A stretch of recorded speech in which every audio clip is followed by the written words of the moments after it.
Kisah salah tangkap memilukan Sengkon dan Karta. Bayangkan, hidup Anda berubah hanya dalam semalam, bukan karena melakukan kejahatan, tetapi karena dituduh melakukan kejahatan yang sama sekali tidak pernah Anda lakukan. Inilah kisah tragis Sengkon dan Karta, salah satu kasus salah tangkap paling kelam dalam sejarah hukum Indonesia. Sengkon dan Karta adalah dua petani sederhana asal desa Bojongsari, Bekasi, Jawa Barat. Kehidupan mereka jauh dari kemewahan, di mana sehari-hari, mereka bekerja di sawah demi menghidupi keluarga. Namun pada tahun 1974, nasib mereka berubah drastis, setelah terjadi perampokan disertai pembunuhan terhadap pasangan suami istri, bernama Sulaiman dan Siti Haya. Tak lama setelah kejadian itu, aparat kepolisian menangkap Sengkon dan Karta sebagai tersangka utama. Meski keduanya terus membantah, mereka mengaku dipaksa menandatangani berita acara pemeriksaan, setelah mengalami tekanan dan penyiksaan saat proses penyidikan.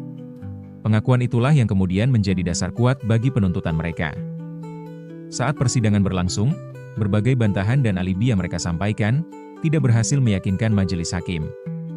Pada tahun 1977, Sengkon dijatuhi hukuman 12 tahun penjara, sementara Karta divonis 7 tahun penjara. Dua petani yang mengaku tidak bersalah itu akhirnya harus mendekam di Lembaga Pemasyarakatan Cipinang, kehilangan kebebasan, pekerjaan, dan masa depan keluarganya. Titik balik kisah ini datang dari tempat yang tak terduga. Di dalam penjara, Sengkon bertemu seorang narapidana bernama Gunel. Kepada Sengkon, Gunel mengaku bahwa dialah pelaku sebenarnya dalam perampokan dan pembunuhan tersebut. Pengakuan itu kemudian diselidiki, dan akhirnya terbukti benar. Gunel diadili dan dinyatakan bersalah atas kejahatan yang selama bertahun-tahun dibebankan kepada Sengkon dan Karta. Berdasarkan fakta baru tersebut, Mahkamah Agung membuka jalan melalui mekanisme peninjauan kembali. Pada awal 1981, Sengkon dan Karta akhirnya dibebaskan, setelah bertahun-tahun di penjara karena kejahatan yang tidak pernah mereka lakukan. Namun kebebasan itu datang terlambat. Sengkon keluar penjara dalam kondisi mengidap tuberkulosis, dan tak lama kemudian meninggal dunia akibat kecelakaan. Karta pun hidup dalam kondisi kesehatan yang memburuk hingga akhirnya wafat beberapa waktu setelahnya. Meski berakhir tragis, perjuangan Sengkon dan Karta membawa perubahan besar bagi sistem hukum di Indonesia.